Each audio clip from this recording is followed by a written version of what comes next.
You might be surprised to see rideshare drivers on this list of groups who hate road diets.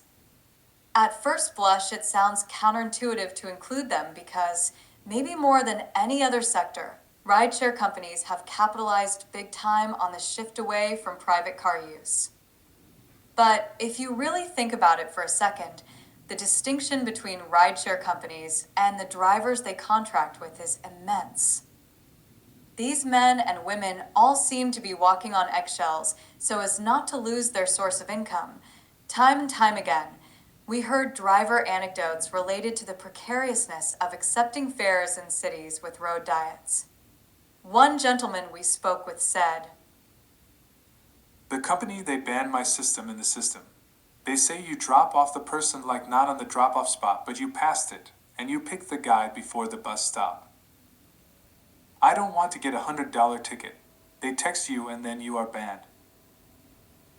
Another individual we chatted with admitted to preemptively declining possible rides based on intended destinations full of goofy traffic impediments. It's BS. Trust me.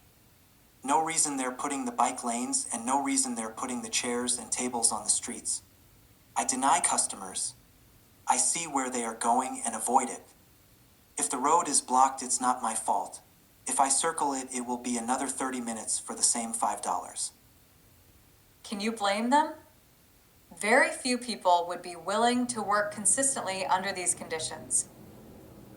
While rideshare companies are making money hand over fist, their drivers get a raw deal every time a new bus lane or a restaurant in the street conflicts with the pickup and drop-off points in their company's remote GPS app.